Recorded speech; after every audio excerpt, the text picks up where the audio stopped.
If we get to them, we get to them. If not, whatever. Alright.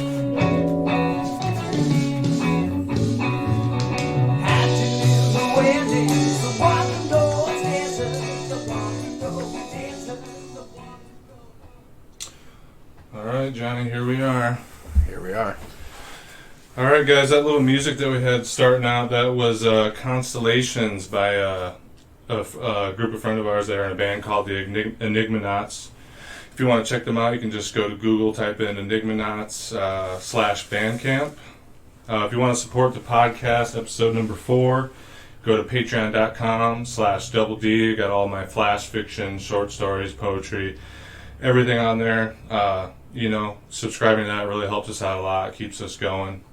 And a little message from our sponsor, Bingley's Teas. If you're looking at going on a tea tour of the world, go ahead and check them out at janeaustensteas.com, or visit Julia in person at 118 East 26th Street at suite number 208. All right, Johnny, here we are. So here we are. Yeah. A lot on the agenda, it looks like. Got a nice little spread. There's been a lot going on in the news recently, and lots of we can start with, I think, what a lot of people are talking about on the internet, apparently. Yeah. I don't know how big the outrage really is, but apparently the Little Mermaid movie is going to be an African-American woman. Yeah. Named what is it? Halle Bailey. Halle Bailey. Yeah, dude. I've seen her and stuff before, and she's like super talented, has a great voice, has background in singing and dancing and stuff, and I don't know, what do you feel about it, Johnny? Because I personally don't really care, but yeah, at the same time, it does seem like they make this type of decision in order to cause outrage, so then it hypes the movie up. Yeah, I don't know why there would. It seems like the people who are outraged, should probably be outraged about more important things. Well, it's a Disney movie, man. I don't understand. Dude, yeah, I know, and I've had this conversation with some people. The people that are getting super pissed about it, like, they try and say, like, oh, it's, culturally, it's like a Western or a Northern European story, and this and that, and it's ruining it for all the, like, little redheaded girls that she was redheaded and white in the kids movie. And it's just like, well, I think, dude, like, now sometimes in movies, casting according to race is important. Like, if it's a historical... Well, I mean, if say they did Black Panther with a white guy. Yeah. I mean, I'd understand the whole point of Black Panther. But, dude, what if the because it's a lead, Black Panther was just white, but then, like, everybody else was still black, and it's like black culture and shit, but then it's just like the guy who plays Captain understandably America. I would understand some outrage, because they call that whitewashing, right? Yeah, no, it is. But here's the thing. If it's a historical movie, how... Like, if they cast FDR as being black or something. Yeah. Or if it was, like, a historical movie about, like, World War II, and it showed, like, blacks and whites, like, fighting in the same units, I'd be like... I mean, they've done that quite a bit. I know. Like, I'm kind of like, when I see that, I'm like, huh. Like, that movie Overlord, they did that. But then again, that's a science fiction fantasy movie, so I didn't really care. And in the case of this, it's kind of like... Dude, why do you give a fuck? Well, I guess I should know, but is The Little Mermaid, was it originally just a Disney movie, or is that, like, from... I think it's, like, one of the Brothers Grimm stories. Like, pretty much all those Disney movies are, like, from the Brothers Grimm. And, dude, actually, I read something about this, like, the fucking actual Little Mermaid story is, like, really fucked up and dark. Like, all of them are, like, Snow White. The story that they got frozen from, they're actually all, like, really dark and, like, fucked up. The Little Mermaid was about, like, something fucked up where she's pretty much going to land, not because she's in love with the guy, but because she's, like, going there to, like, steal his soul. And she, like, trades her voice in exchange for feet, but whenever she walks, the feet, like, bleed. And it's just, like, a really macabre aren't mermaids in, like, classical lore, like, mean... They're usually devilish, like, elemental spirits. Yeah. So, if we're gonna go deep... about it being an issue that she's black, it's an issue that she's not a soul-sucking demon siren that's luring men to their death. I'm already pissed about that. You know? Yeah, I mean, it doesn't really matter what race. And the thing is, no, it's going to be a musical probably. Yeah, dude, it's going to be a fun movie. Like, it's a kid's movie. Why the fuck do you care? I probably won't watch it because I don't really care at this point. I made a post through my Facebook page, Double D Writer at Large, where I was like, you know, we got kids locked in cages. We got a military parade on the 4th of July. We got climate change. We got corporate motherfuckers running the country in the ground for short-term profits. The world's going to shit, and you guys are worried about a black mermaid. That just fucking blows my mind. Well, it does feel...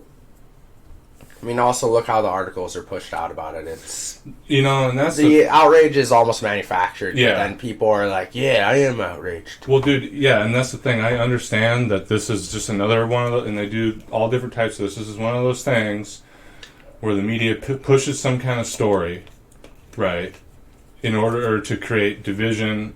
and to create a ruckus, and to get views, get ratings, get reads, clicks, whatever it is. And they do this in a way to distract people from the shit that's really going on. Like I just said, we got all these fucking problems. I don't hear anybody, I mean, other than our activist friends and people that really give a fuck. The average person, I don't see anyone giving a fuck about all the problems facing our country, but the moment there's something going on with a mermaid or some... I think a lot of the problems PC are too big for people. Yeah, they're afraid. They want to be mad about something, but... It's too big to get mad at the actual stuff. Yeah. So it's like... Yeah, dude, people are... If you already get mad about climate change, or if you're going to get mad about corruption or all these different things, you have to admit that it's a serious problem and it's the reality, and people don't actually want to admit that. They just kind of want to be like, everything's okay. Yeah. You know? But I know we were going to kind of talk about this towards the end, but like, since we're kind of on the page, like PC culture and fake outrage thing, the Colin Kaepernick thing... Yeah. With... Kaepernick. Yeah, it's whatever. Kaepernick. Yeah, Kaepernick. Okay. Well... So, I mean, it is... I had a lot of respect for the guy, to be honest. Like, no, but here's my whole outrage. All Nike is doing what they think will make them more money. It's not like they give a crap either way. If they thought they could put the Nazi symbol or the Ku Klux Klan on a brand of shoes and it was going to sell really, really well, yeah, they would do it. Yeah. It's not like they're this patriotic company. They're having kids in, like, factories make these shoes and stuff. Like, yeah, I know. So, yeah, I don't care. I really just don't care about these shoes. Yeah. And, like, and Kaepernick did make a point. I mean, the flag is now being used by, like... Yeah, I guess I didn't realize that until I looked into it further. But I was going to say, either, but like at first, you know, like with the, how do you say it? Kaepernick. I think. I just see the word. Right, I just see the word caper in there. But anyway, it's Colin Kaepernick. Whatever, dude.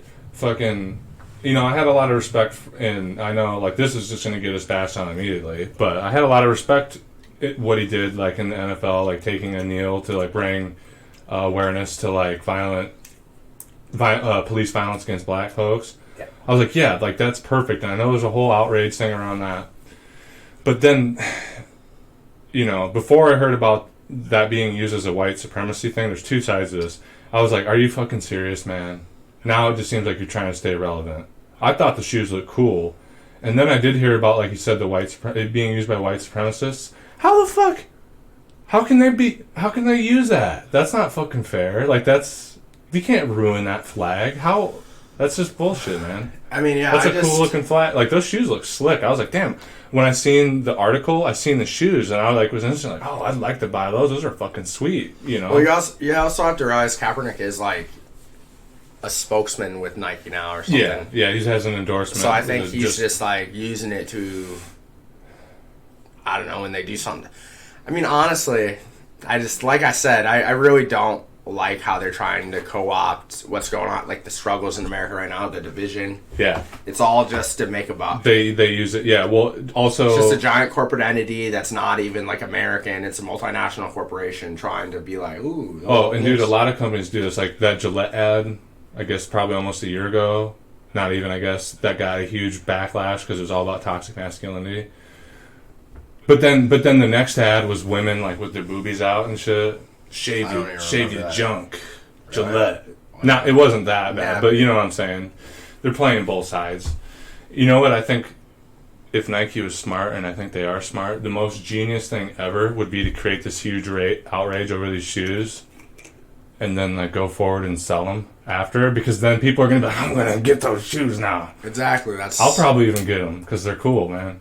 Like, fuck, you guys got me. I don't like Nike at No, this point. I'm just sick of. At this point, I'm really sick of these multinational corporations. Like, they do have sway over. Well, they control the media, and now they control our fact. They control literally every aspect of our life, and yeah. If you think about a product that appears on your Facebook timeline, and you're like checking for fucking bugs and shit, you know? Yeah, it's crazy, man. They got flies on the wall everywhere. Dude, yeah, it's wild. Like, one of the things that bothers me the most about living in a capitalist society, and I don't know what sort of society would be better. You know, I'm not going to sit here and completely shun capitalism, but the point I'm getting at is the constant, like, what right do advertisers and companies have to be in your fucking space all the time? On your phone, on the TV, on the computer, on the billboards? Are we really this pure capitalist society? I don't think so. I mean, I don't. What do you mean by that? I just think there's molds and melds of what we are, and it's not like we're just pure capitalists, like this pure form that's like great. I don't know. I think to sum it up, I like what Martin Luther King said. It's socialism for the rich and rugged individualism for everybody else. Yeah, and it's true. And I'm gonna go on a string here. Okay, what's up? One thing to add to that: look at so Trump slaps these tariffs down with China, and it hurts farmers. So then what does he do? Goes and bails out the farmers, which I'm glad he does, because we're screwed if they don't make their profits. Especially in our state. But it just completely negates what he's doing with the tariffs. Well, and the people that are all on his side, it makes no sense, are like anti-socialism, and then he bails out the farmers, and then they're like, yeah. But that is socialism, dude. Well, that's corporate it's the socialism. Government using our taxpayer money to benefit a certain. I don't know if that's socialism though. Like the actual thing of socialism is essentially democratic control. To break it down is like if you were a small camp, you would all like do certain roles to benefit the camp. Yeah.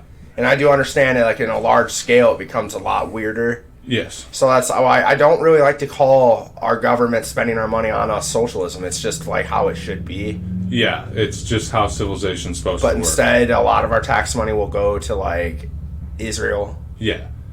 Stuff like that. It's just it doesn't really make a lot of sense. Or yeah, dude, that's not socialism when we give the money to Israel. It's just fucked up. I mean, okay, so like dictionary speaking wise, it is socialism in that if you're doing that big blanket term, anytime the government does anything to benefit a group of society, it's a socialist act. Okay, it's welfare. It's corporate welfare is what it is. That's a better word than socialism. Because I like to describe socialism like this.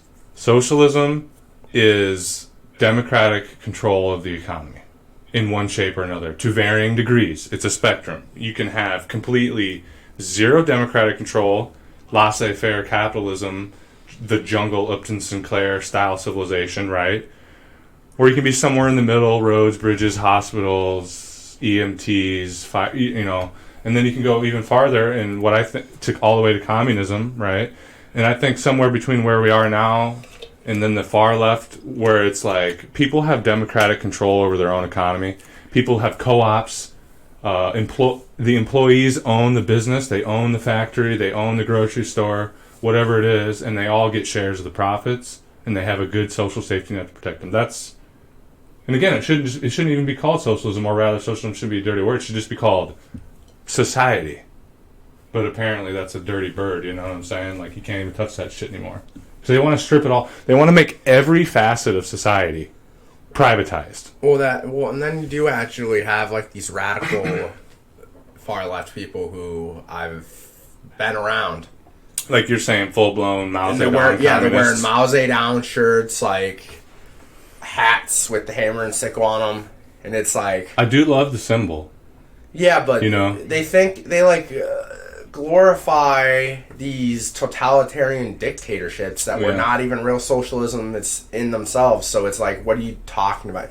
And then that's why I don't know. Mm-hmm. Like there is a middle ground on this stuff, but the centrism and middle ground, I do not believe is what the corporate media wants you to think it is. No, Dude, literally, when it comes down to it, Johnny, you know, I always say I'm a socialist, and you just like to say that we're radicals or progressives, right? The truth is, for the most part, we're the centrists. We're the actual centrists. The Democrats that like run the party, they're just neoliberals. They're right. I really don't, like I've said in the past, I'm not a huge labeler. I don't like labeling myself. I don't think I am. Yeah. Because I find people who do, they latch.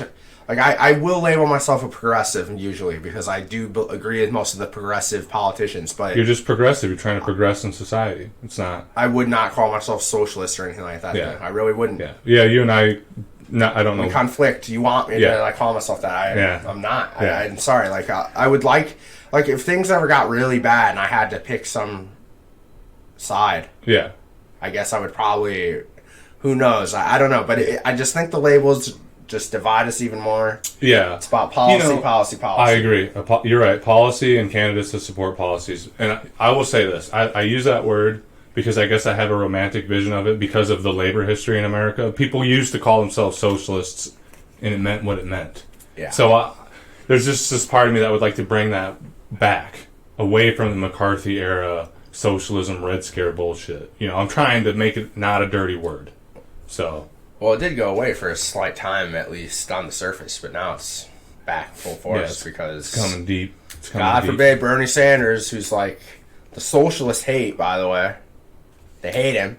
Yeah, like the actual full left, like Hamilton. They hate Bernie. They think he's an imperialist dog who serves everything. Yeah. Yep. And you know, that's why we could bring it into this, which is what we wanted to talk about. How like literally almost every single Democratic like trying to run for the Democratic nomination right now was a super delegate for Hillary Clinton. Right. Mayor Pete was a state delegate, from what I understand. Okay. So he was still a delegate for Clinton. Yeah. Even Elizabeth Warren, from what I understand, she used her super delegate status. She endorsed Hillary, which that was when that happened. I remember we were both kind of devastated. Well, the thing about it is she like refused to endorse until after Massachusetts, which honestly was kind of decent compared to what a lot of the other politicians did. Right away, they threw their weight. Warren was at least like, I'm going to stay out. I think she was playing politics. I'm not going to sit on here and I'm not going to shit on her. She plays politics. She can't even talk about single payer. I don't want to crap on Elizabeth Warren either, but... Well, there's playing politics, and then that's, in my opinion, the single payer healthcare thing, that's playing politics too hard. I just think... you got to come out. To think Warren is better than Bernie Sanders or Tulsi Gabbard is kind of... asinine. And then you got all... And, you know, maybe we at one point we need to tear into Tulsi Gabbard, but a lot of this stuff is just hit pieces on her. Yeah. It's pretty ridiculous, and then you see people who think like us, who are part of, like, the more progressive-minded, they fall for the...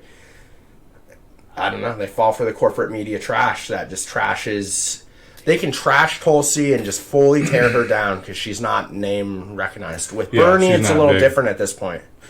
They can't do what they did to Bernie in 2016, but they're doing it in different ways. Yeah, they got a different strategy. It's working, but I don't feel like it's working as much as they thought. I was watching CNN for hours. Yeah. I was over at my aunt's the other day, and yeah, Joe Biden, Kamala Harris, Warren, Pete Buttigieg. I think I... Buttigieg. No, I think I said Buttigieg. I think I might have actually just said it right, but I can't say it again. Who gives a fuck? Mayor Pete, I guess that's Mayor what I call Pete. him. That's honestly what I call him because it sticks and you can't pronounce his last name. No, it's a funky one. Bernie doesn't exist. I always think that's it. Yeah. It's like he's just not there. It's like when he is, they have a way to bash him. Yeah, they do. Yeah, kind of went off topic with that. No, not really. I mean, but it's like these people who are running, who all are like speaking like Bernie, made sure he did not win with the superdelegate process in 2016. Yeah. And now they're trying to all sound like him. Yeah. It's a little hilarious. No, but it's good. It's good business on their part. But pretty much what you're saying is essentially all the Democratic candidates are party insiders. Yes. Yeah. Well, that's the thing about Tulsi Gabbard, which should get more respect. She was a major party insider. She was viewed as like... They were prepping her for this, like, to run for president. Yeah. And she pretty much, like, instead of towing the line when she should have, for her own career. Uh-huh. She went against everything, and now that's why they're tearing her down. Yeah, fucking respect. Because it's like so she did a 180. So you're saying that they actually were the party bureaucrats and shit were actually going to groom her? She was the second leader of the DNC behind Debbie Washington. Oh yeah! Oh god, dude, I completely forgot about that. I remember when that upset. Well, look at her. happened. She's literally everything that the corporate Democrats want. She's a minority, military, a woman, military. Quiet state, like a state that's like... Yeah, she's literally what you would want in a corporate Democrat. Dude, no, that's where we heard about Tulsi. I completely forgot about that. When she was like, oh yeah, dude. I can't believe dude, I remember when that happened. That's where we started hearing about her, I guess. I completely forgot about that. Yeah, she came out and was like, no, fuck this. Yeah. Yeah, that was and then now she's linked to like this radical far-right person in India.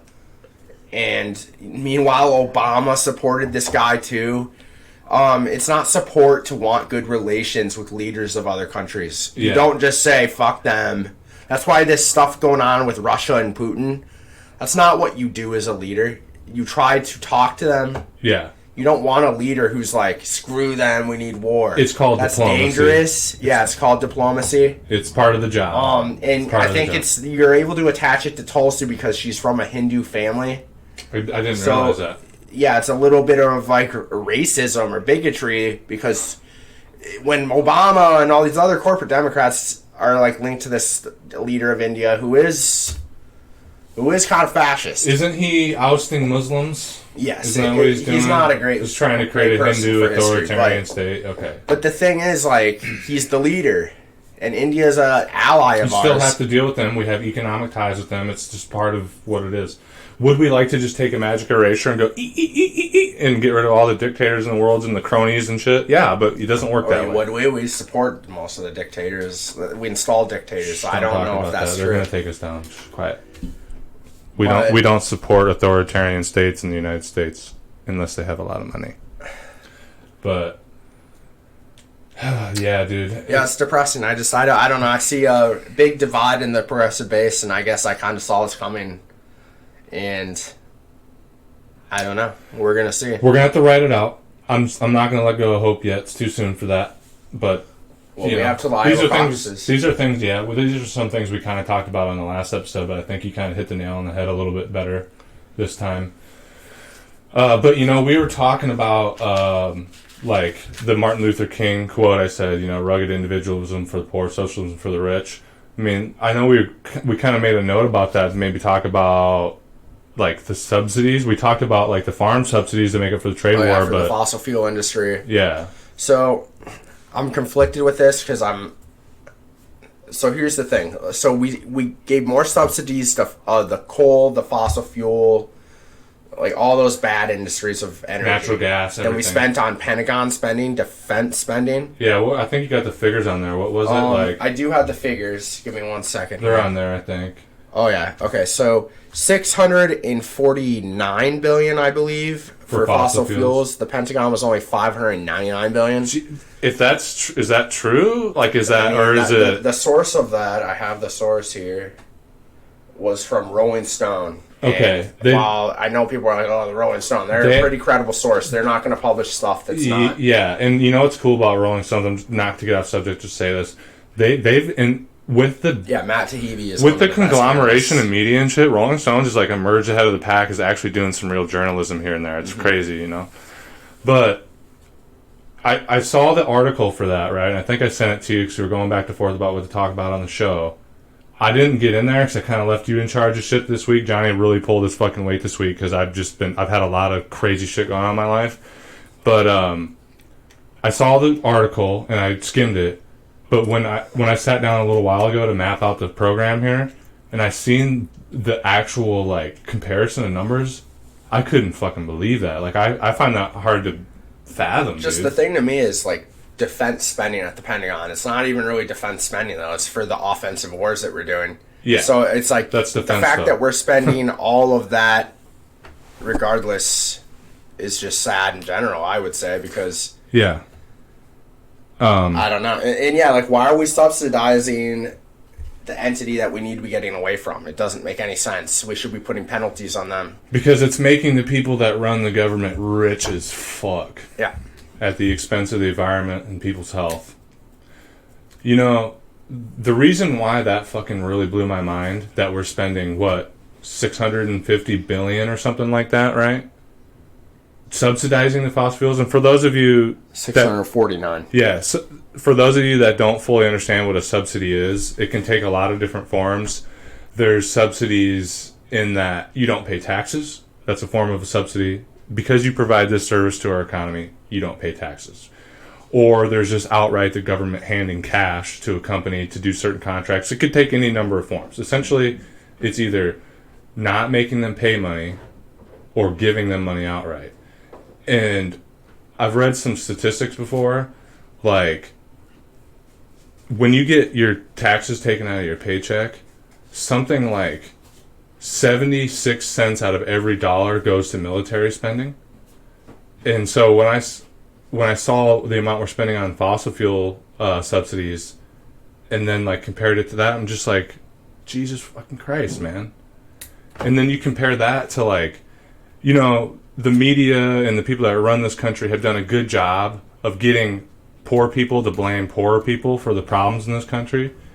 But if you look at the pie chart of the U.S. spending, all the social programs, Social Security, food stamps, everything that you can think of is like this tiny little sliver of our budget, cents on the dollar.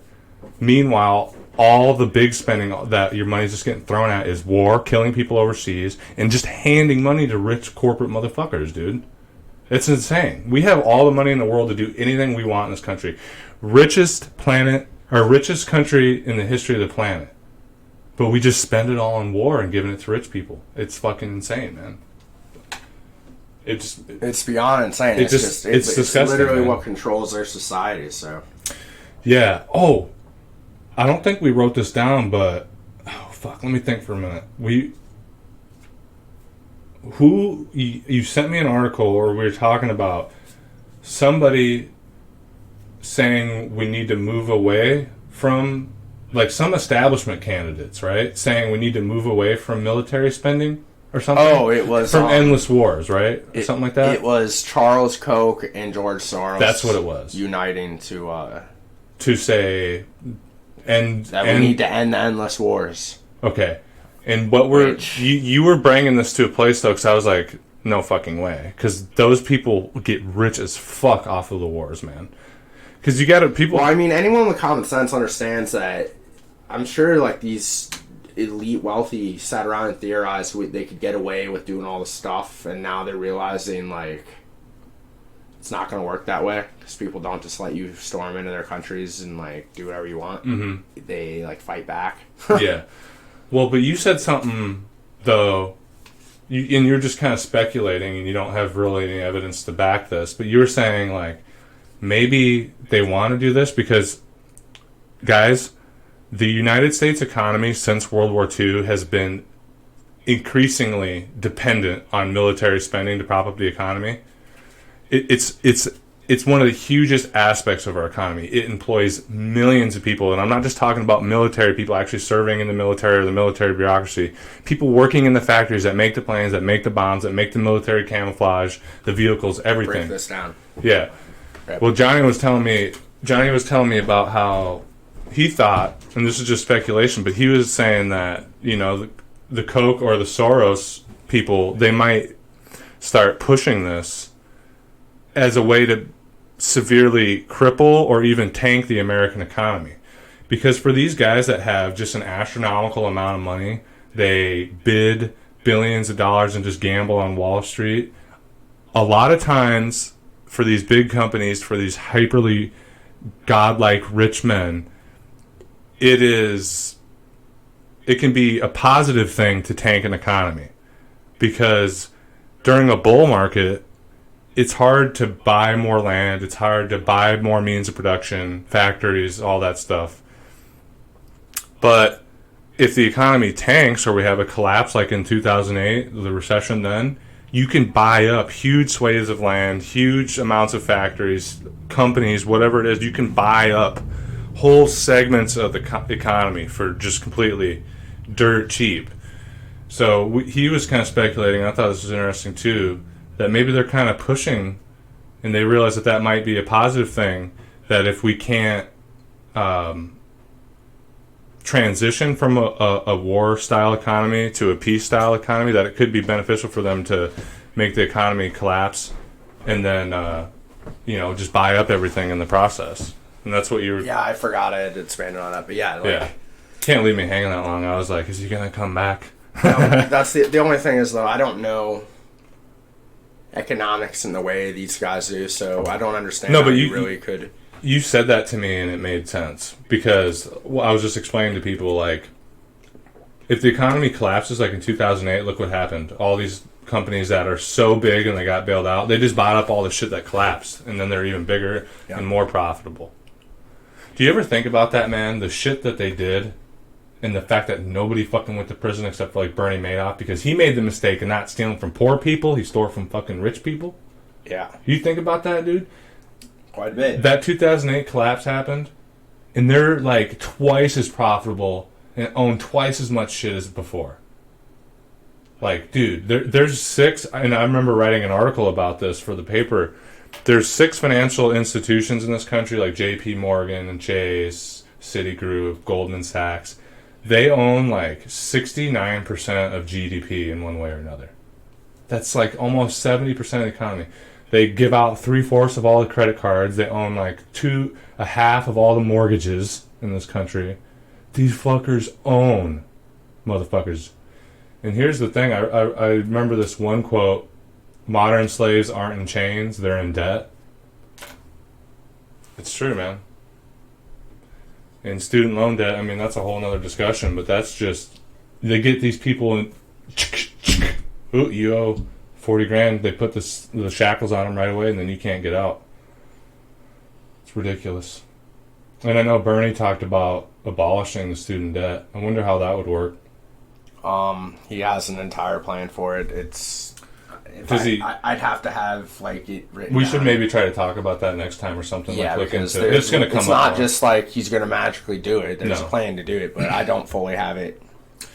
Yeah. Well, the thing is that people, you got to look at debt this way. A debt, any time there's debts, whatever it be, college debt, medical debt, credit card debt, it's a burden on the economy. Because what's happening is people are having to pay X amount of their money to pay off debts instead of just putting it directly back into the economy. Yep. You know, so while you're having to pay for this education that produces no questionable value to the economy, you're spending all your money on that instead of, like, when you're young, buying a house or doing, you know what I'm saying? Your money's just going into some super giant bank that's not even going to use it for growth. Whereas if you didn't have that $40,000 in debt, you'd buy a new car every other year or whatever it is, and you'd be able to stimulate the economy. But when you have all this debt, it just completely, like, kills that. So I don't know. I mean, that's America in a nutshell, though. Everyone's in debt. So I know. And, you know, one of the things that happened is the wages went down and everything. CEO pay and shit went up. But they managed to make credit cheap so that, dude, if you just completely made it so that people couldn't do credit as easily as they do now in our modern civilization. Back in the day, it wasn't that easy to get credit, to borrow thousands of dollars for a car or whatever. If you took away that power right now, everybody that you know that's middle class would just be working poor. You know what I'm saying? Like, they wouldn't have their houses, they wouldn't have their nice cars. The only reason they have that shit is because they're able to borrow hundreds of thousands of dollars. Mm-hmm. Never used to be like that back in the day. You actually just made enough money to pay for your fucking shit. And you had some debt on your house and shit, but you paid it off in 15 fucking years. You know? And that's completely gone now, dude. The American dream is a fucking lie, dude. Like, these people that are living that middle class life and job, it's hanging on by a fucking thread. I don't think people understand. it exists in some other countries still. Like it does, Canada, man. And like Canada, they seem to be doing better than us. Yeah, they got their problems, but they're doing a lot better than we are, man. Yeah, let me take a peep at that quick, John Boy, because actually that reminded me of. Oh yeah, while we're talking about like the fucking, people not making any fucking money anymore, so they got to borrow all this cash. And, you know, meanwhile, CEOs and shit, like, what's the deal with the fucking, with the Uber drivers? So the Uber drivers, their wages have actually gone down the past 3 years. Like at first, it was a very lucrative job, from what I understand. Yeah, I don't really know exactly how their payment system works. I don't fully either, but it's gone down because I don't fully get it myself. Corporate policies. But then their of some kind? CEO just bought like a $72 million house. Yeah. And I guess you could say, oh, the CEO deserves it. But when your workers are struggling and you're able to buy a $72 million house, I think there's something wrong with that. And I don't understand why people defend. Because it's not like the CEO's, yeah, he takes a hit and no longer makes however much a year. He's still a CEO and making millions upon millions a year. And his workers are making them. Yeah, fucking is. Dude, no, that's fucking disgusting. That goes along with what we were saying. People aren't making any fucking money anymore. But CEOs, CFOs, shareholders are getting fucking rich, dude. Disgustingly rich. Like, have you ever been on Instagram and checked out some of these, like, super fucking rich people? They're kids our age, Johnny, and they're living like fucking the Wolf of Wall Street, dude. Mm-hmm. And they've never done shit with their lives, dude. They're just out fucking on yachts, sluts, and fucking drugs, and speedboats, and fucking, you know, Banana Republic shirts. It fucking makes me mad, dude. I get so angry. But the point I'm trying to get at is, if your company's doing really fucking well, and you're CEO and you're a shareholder, your company's doing super well, dude, you can be as rich as you fucking want. I don't really care that much. But if your workers are barely getting fucking by, and you're able to live this that means you're not allowed to live this lavish lifestyle. If all your workers aren't able to buy a car, pay their bills, buy a fucking house, put their kids through college, if your workers aren't able to do that, if you're not taking care of those stakeholders in your company, then you haven't earned the right to fuck sluts on a yacht, bro, and snort cocaine off of fucking black dicks and shit. You haven't earned the right for it at all. You know? That's not what it's about. They're just stealing. At that point, they're fucking stealing, dude. Yeah, but I mean, they get to control our politicians and the judges. Oh yeah, we all know how it fucking works, and it's bullshit. It really is, dude. It makes me mad. Sorry, guys, I'm getting fucking... It just... I mean, it makes me mad, too. I've grown to just kind of... Johnny's like, I'm a surf. Just give me my hoe, and I'll till my rutabagas. Pretty much at this point. I mean... you know, this touches on another thing, though, involving this... It's kind of been the theme of this, the corporate welfare system and shit. And talking about how people aren't getting paid dick, but these companies are just getting rich as shit. Something I want people to consider is, like, the big instance is Walmart, right? Like, Walmart is the second biggest employer in the United States behind the United States government, right? Mm-hmm. And they don't pay their workers shit. I think something like a half or 3/4 of Walmart workers are on some sort of public assistance, meaning food stamps, Social Security, whatever it is. And the reason why they're on that is because they don't make shit in wages, right? So people need to understand this. People blame poor people for being on the dole, but the reality is they're on the fucking dole because these companies, even though they are the biggest employers on the fucking planet, they got stacks of cash, bigger than houses, stacks of cash. And the only reason that, I mean, they're not paying their workers, and they're getting subsidized by the United States government. That's what food stamps is. That's what welfare is. It's, I don't have to pay my workers shit because the government's going to pay the wages for me. Yep. So not only are they fucking over their workers, these big companies, McDonald's, Walmart, fucking Target, I don't know what they are. You know enough of them. They're not only fucking over the workers, they're stealing your fucking money so that they can pay their workers shit. That's your fucking money they're stealing. It ain't the poor person's problem, man. They're working their job 40 hours a week. If you're working 40 hours a week, you shouldn't be living in fucking poverty, man. It's insane. Yeah, it's... I mean, I know you know it, too. We fucking talk about this shit all the time. It's beyond describable, really. I don't really know what to say or do anymore at this point besides just hope. Till your rutabagas. And keep your head down. Because and when the lords of the manor come by, hello, Lord. The rutabagas are coming in good, so they say, you know, like, and just be a good boy. Anyway, what else we got on there, John Boy? Let's take a look here. We have quite a few different things. We hit quite a few things already. We kind of rolling right along today. And sorry about the sounds of the door and shit. My fucking dad doesn't really give a fuck what we're doing. He lives with us, and he just fucking... Like, we're obviously recording. We got studio lights and this whole fucking setup in here, and he just, like, leaves and, like, creates all this noise. So, I don't know how much that came through, but if you heard a bunch of noise, sorry about that. Anyway. So we got the Jim Beam warehouse that caught on fire. Oh, man. Dude, I told him... Paul, my mom's husband, he drinks, like, exclusively Jim Beam. That's, like, all he drinks. Really? I think he was in that chat with us, and he was like, oh no. Yeah. That's so fucked up. But I seen the cop, like, commented on that, like, this is the best smelling fire I've ever had the courtesy of being around. Yeah, the cop was like, damn. And I guess they just let it burn for some reason. I can't remember why. Yeah. I mean, you gotta imagine. There was an actual reason why they... It was like a good reason. They just let it burn. But dude, yeah, you gotta imagine, like, how fucking hot that fire got. Because, like, I don't know if you've seen those warehouses, but they're all, like, wood. Because it's just, like, old storing mechanism. And then you got all the wood casts, and then they're filled with fucking flammable liquid. Yeah. Man. I wonder how that happened, dude. You imagine being the guy that, like, fucked up. Whenever I hear about things like this. Yeah, because I do know they still don't know how the fire started, so... Some guy smoking a cigarette, like... Yeah. And then the boss, some guy smoking a cigarette, and there's like some landscaping brush and shit, and he's not supposed to be smoking a cigarette. He's sneaking off for a break, and the boss comes out. He's like, "What? Hey, get in here! We got fucking all these shippers. We gotta get on." He's like, "Oh shit!" Flicks that fucker into the bush right next to the building, and then the next thing you know, it's burning to the ground.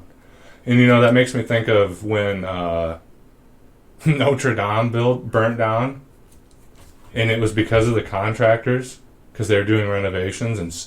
Dude, imagine being the guy that fucked up that bad. You just destroyed a priceless piece of human history. Yeah. The Jim Beam warehouse is one thing. Oh, well. Still 40,000, I think it was 40,000 barrels or something. Yeah. How much money is that? Well, a fifth of Jim Beam is like $30, roughly.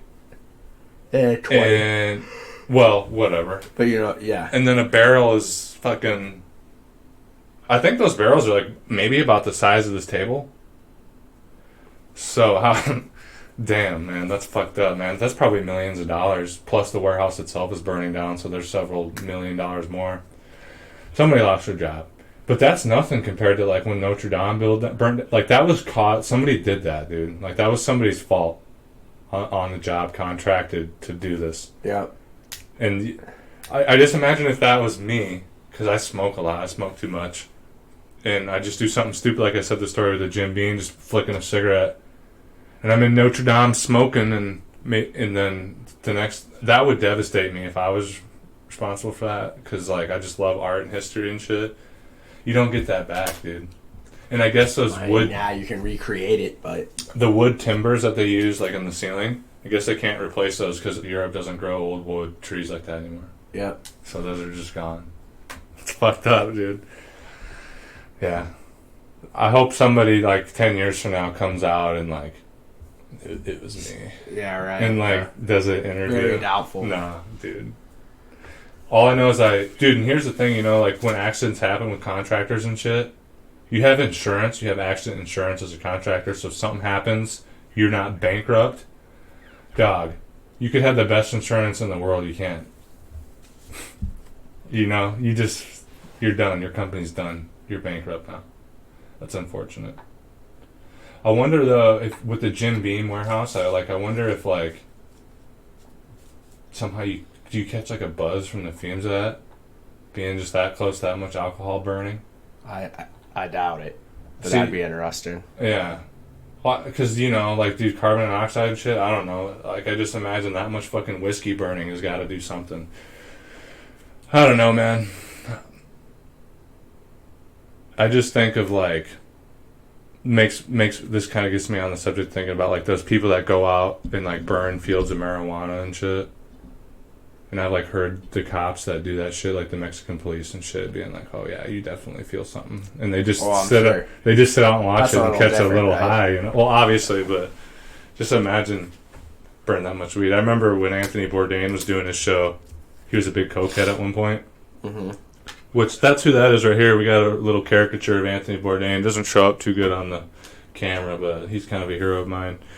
But he did this one episode where he did go with like cartel police, and they burned like a whole field of like cocaine, a warehouse of cocaine. He was like, he did his little writing thing with the narration and shit, and he was like, "I'm not crying, you're crying." It's just fucked up, dude. Yeah, that's funny. Yeah. Well, what do we got on there next, Jenny? I think the other really big... We're going to have to cut her off here pretty soon, so we got to get you to work in about 20 minutes or so. But, I mean, I know the big thing in the news has been all the immigration crisis and shit. I mean, so everyone hates on, like, Alexandria Ocasio-Cortez. Not everyone. No. But people like to hate on her. God, dude, I see all those like to act like she's stupid or something, and when it's like... Because she's had faux pas in front of the media. Or not even that. She's just... I don't understand it. Yeah, she's not stupid in any way, obviously, if you... Dog, how old is she? I want to talk about her for just a minute before we get into this. 28? Dog, she's 2 years... Maybe? She's 2 years older than me. She put herself through college and, like, did all this shit, and she's a fucking... Wait, is she representative, right? She's a congresswoman. Congresswoman. At 28. Okay. And not just that, she beat one of... She beat, like, the shoo-in, Crowley. Was, like, who was going to be right? the Speaker of the House, potentially over Nancy Pelosi. Yeah, that Crowley guy, right? Yeah. And, dude, that guy has to be related to Aleister Crowley. I remember you showing me a picture of him. I was like, what the fuck, dude? And that just spooks me out, because, you know, that's a whole subject, that weird fucking motherfucker, dude. But no, dude, I see all these memes about AOC being like, they're just trying to make her look stupid, like right-wingers. I find it funny that these people that are doing these memes and trying to make AOC look stupid, these truck-driving, flag-raving, they got fucked up teeth and they drink shitty-ass beer and go fishing. Their picture is them in front of their truck with a fish. And they're saying Alexandria Ocasio-Cortez, who at 28 managed to overthrow one of the biggest fucking representatives in New York, right? At 28, put herself through fucking school as a waitress, and she's fucking stupid? Look in the mirror, you cocksucker. Look at you, dude. It's... Yeah, I'm gonna... God, it just pisses me off. I'm gonna take the word of fucking some guy with a fish as his fucking profile picture on Facebook as being more intelligent than a woman who fucking got after it before 30 years old has a fucking seat in government. You guys are retarded, man. But she went into the... She went to the migrant camp, and apparently they were on their best behavior around her. That was their best behavior, and they were... The guards and ICE people? Yeah, and apparently they're telling people to drink, if they want water, to drink it out of the toilet. Are you fucking serious, man? Yeah. And, you know, I can see how these people, how that's completely true. You just know there's people like that who are like... Well, you've heard about Abu Ghraib, right? But what also is interesting is a lot of the workers at these immigration facilities are like Mexican American. Okay. So it's not like they're pure white people. So that's an interesting thing. You were diving in, looking around a little bit. Yes, but they have very similarities in how they... Because it was also shown that there was like a private Facebook group. Okay. Of like workers, border workers, ICE workers, stuff like that. Yep. Immigration officers. And they were like talking about killing AOC, like weird stuff like that. In the Facebook group? There's a lot of anger and hate in these people. Damn, dude. And it's very similar to how the white supremacists act with the anger and hate, but they're actually not just... And these are Mexican Americans. A lot of them. Not all of them, obviously. I mean, no, but a lot of the workers are like more Mexican American. What the fuck, dude? How... I don't know. Okay, well, first off, I'm going to say this. I don't know how you can work in a fucking job where you're locking up innocent people. If you're a prison guard, like, locking up criminals, I'm kind of like, okay. But, dude, how can you, like, God, I just imagine what process of their lives led up to them being in all this armor and shit, and there's children in a cage crying, this mass overpopulation. You got fucking people drinking out of toilets, and you're just like, okay. And not just the guards, but the fucking American people that are just like... Should have came here legally. Yeah. And then they're pissed about a black fucking mermaid. And you're going to sit here and tell me you're not fucking racist? I know you think you're not racist because you don't want to admit it. But the fact that you give a fuck about a black mermaid while there's kids, children, 12 of them have fucking died now, being locked up at the southern border, thousands of them, overcrowding, shit on the floor. They're not getting meals. They're not getting fucking sanitation. They're drinking out of the fucking toilet, and you don't give a shit, but you give a fuck about a black mermaid. Don't sit here and tell me no toilet paper, apparently. Nothing, dude. I've seen the inside pictures and shit that people took, man. It's fucking disgusting. And you're gonna sit here and tell me it's all about following the rules? Fuck you, dude. You're a racist asshole. You just can't admit it to yourself. Mm-hmm. I wouldn't be able to either if I was that fucking garbage. I'd convince myself, too, I'm not fucking racist. It's disgusting, man. And sorry, I know I'm getting heated about this, man, but I just think I got a 6-year-old daughter, guys.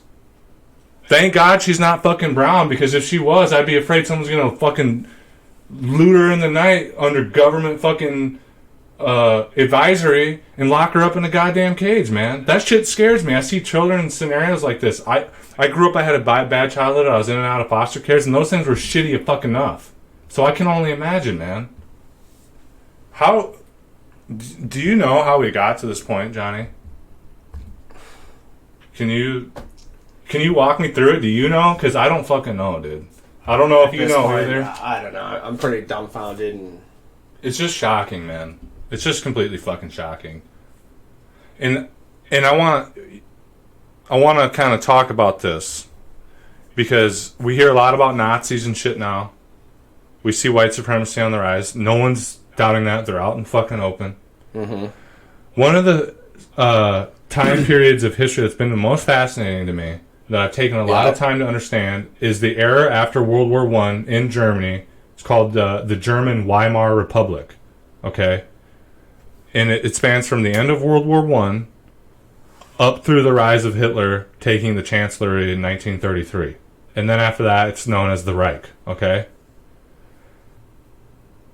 I know people have seen this on the internet, paralleling this time period in the United States of America to the rise of Nazism in Germany. And I'm going to tell you, it's a little different, but the similarities are too fucking scary to me.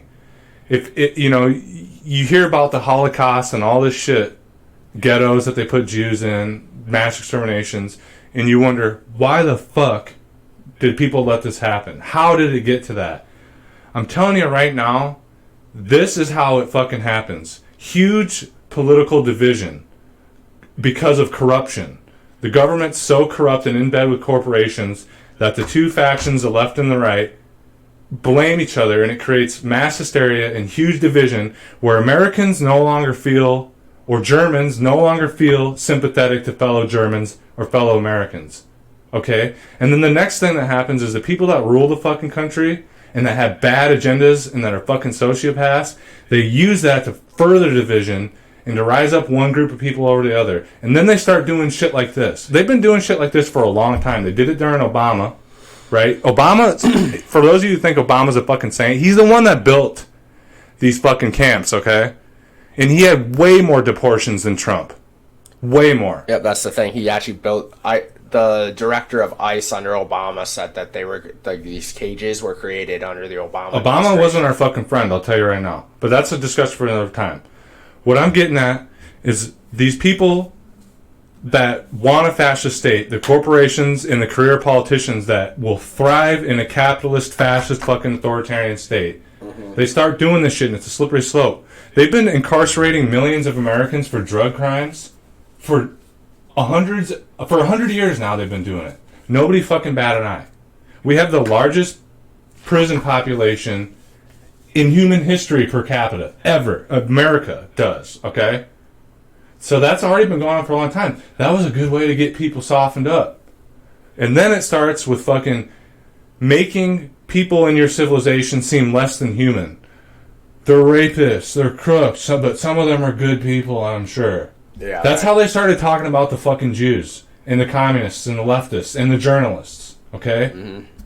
And then you get them past that point, you start getting people to think it's us versus them, and then you start feeling really fucking okay with locking kids up in a goddamn cage because they're brown and they don't belong here. They're not Americans.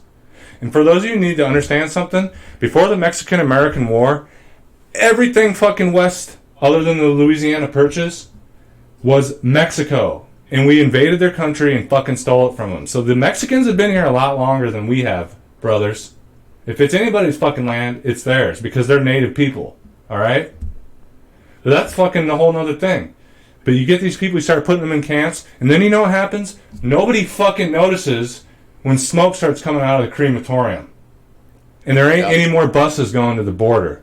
The people are just disappearing. This is how it happens. They start stripping away civil liberties. They start stifling actual journalism. And then, you know what? The next thing, you're fucking living in the Fourth Reich. And it can happen here, man. Fucking...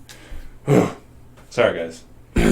It makes me so angry, Johnny. And I know I just kind of got a little ham there. But no, I'm enjoying your tangent just because I have a lot on my mind today, and I'm not really on my A game. Yeah, I know. Comes to the podcast. You're doing good, though, man. You're doing good. Let me take a look at that, man. Yeah, I mean, we're pretty much... I mean, dude, we're fucking... Look at everything, Johnny. Well, and it's hard to care about immigration when you're a white kid and stuff like that, and there's other... Like, the healthcare sucks, and... Yeah, you got your own problems. Your government can get away with things. Yeah. And we're seeing that. Yeah, it's fucking terrible, man. It really is. I don't know, what else we got on? I think we actually covered about all... We pretty much covered the main things. Yeah, man. Let me fucking take a peek at this. So we may have to, like, bring it shortly to a close. Yeah. It's going to be a little shorter than normal. Yeah, that's alright, man. I mean... It's just fun. We're sitting here, we're getting it done, doing it once a week, and I think we're getting a little better each time. I think we had some good conversations. I enjoyed your rant. Yeah, and I just want to say, guys, like, we're fucking all Americans here, man. You know, I like looking at people of different ethnicities. I like, even Johnny, he's an Irish fuck. I make fun of him all the time. I got a superiority complex because I'm from, you know, my ancestors are from Sweden and shit. So I like to shit on Johnny for being an Irish fuck, okay? All the time. I do that with a lot of my friends. But you know what I like? One of the things that makes me super fucking proud to be an American, and what I feel like is the epitome of the American experiment, the epitome of the American experience, is I look at all these different faces in America. I look at your Irish fuck face, your cousin Ryan's Irish fuck face. I see fucking Polacks, and I see people that look like me, and I see black people of all different places from all different types of Africa, from Egyptians to Nigerians to Islamic people, Muslims, Asians from every different, just people all over the world, right? Who have either first generation immigrants coming here trying to get out of their old lives, or people of all these different ethnicities and religious faiths and way of being that have been here 2 or 3 generations, like me. My family's been here 2 or 3 generations, right? I look at it and I see all these people in my town, my small town. I go to a big city, there's just different colored people everywhere. And I fucking see, like, whoa, your ancestors came here all the way from there. We all came from all these different places for us all to be here on the street corner together right now waiting for the light to turn green. Mm-hmm. People from all over the world here in fucking America, man. I think that is the most beautiful thing in the fucking world. You know, last week I went to Pride, and you know, we hear a lot about hate and white supremacy. These things get a lot of attention in the news. But somebody told me there were 600,000 people in Minneapolis that came for Pride. And I don't know how, every single street along the parade route was jam-packed with people. Fucking half-naked men, their little Speedos, and I felt like getting fucking body glitter on, dude. I was like, let me get a hit of that goddamn body glitter. I was so excited, dude. You know what I'm saying? I want some fucking body oil and shit.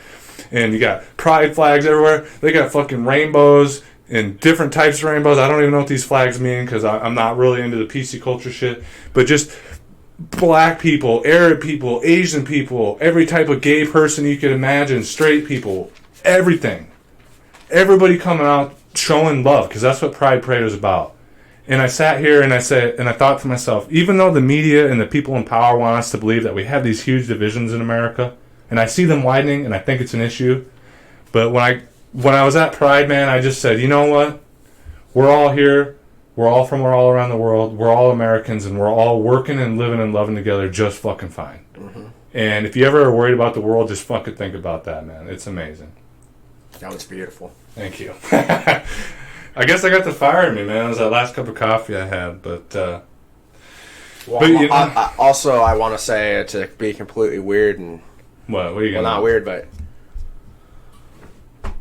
We need to talk about the fact we have a bat in our house. Oh, yeah. And I'm deeply concerned I was bit by this bat. Yeah. Dude, I've been kind of fucking with it because normally I just tell you... The thing is, it's not really that funny to me. I'm actually like You're freaked fine. out. You're fucking fine, dude. There's 55,000 cases of rabies every year where people die, apparently, from what I understand. Well, you shouldn't have fucked with him. Should have just left him alone. See, it's not funny, though, because the bat literally touched my arm, and where it touched my arm, I have 2 little marks. Well, I don't see you foaming at the mouth or nothing. Yeah. You're fine. It's funny. I've been kind of fucking with you, though. It takes about 30-something days until you would see the first effect. So Johnny's like, really that funny. Johnny gets like super hysterical. Well, go to the fucking doctor and tell him. How are they? I don't know, dude. So then I have to get rabies shots. You don't know. Because there's no proof. If we don't catch the bat to test it... Well, if you have the rabies, you're going to have to get the rabies shot anyway. It doesn't matter, dude. It's just not that funny to me. It is honestly a deep concern. Okay. Maybe even I why I'm quiet in this podcast. I'd be upset too, but I don't know. I don't know what to do. We need to get rid of the bats. Dude, you and your dad act like it's no big deal. You want to see me get passionate? We got wild creatures that carry rabies in our goddamn house, dude. Well, what do you want me to do about it? Get the fucking exterminator over here or whatever you got to do. It's not that simple. We'll call the calls. I can't solve the problems for you. No, but the thing is... I got things going on. We have to get the landlord in on it because he has to pay for it. I don't have the money to pay for an exterminator. We'll call the landlord. Start making the fucking power moves and quit bitching at me on the fucking podcast about the goddamn bat. We've already heard what his thing is. Get a tennis racket. That's what he says. Yeah, I know. That's not exactly what you say as a landlord. No, you're not supposed to do that anyway. Exactly. It's illegal. But you're going to be okay, man. You don't have rabies. And if you do, I'll come to your funeral. I'll give a good speech. Yeah, thank you. Okay. Anyway, we're going to shut this fucker down. I just want to say again, if you guys want to support our podcast, go to patreon.com/double D. I put a couple of years of work in there. I've been writing for years. I got like 100 poems on there, tons of flash fiction. That's short stories under 1,000 words, full-length short stories for $3, $6, $10, $15, whatever you can afford. That seriously gets me more engaged, not only as a writer, but it allows me to supplement my income so I can put more time in doing this podcast and getting this to where I want it to be. Because I know we're about here right now. I want it to be up here. So bear with us. Thanks for all the support in that. Again, if you liked that song at the beginning, that was the Enigmaknots, their song Constellations. They're good friends of mine, JD, Zach, Louie, Dan, Mark. You guys are fucking killing it. I loved your show in Minneapolis the other night. I fucking had a great time. There's so many good vibes, good people there. If you want to check out their music, just go to Google, type in Enigmaknots, like tying a knot, Enigmaknots at bandcamp.com. And finally, one more word from our sponsor, JaneAustinTees.com, or Bingley's Tees at JaneAustinTees.com. Check out their website. They got your matchas, your oolongs, some of the most amazing teas in the world. Just, she's handpicked this stuff from all over the world. She's a goddamn genius, amazing woman. If you want to go on a tea tour of the world, go ahead and go to their physical location at 118 East 26th Street at Suite 2008.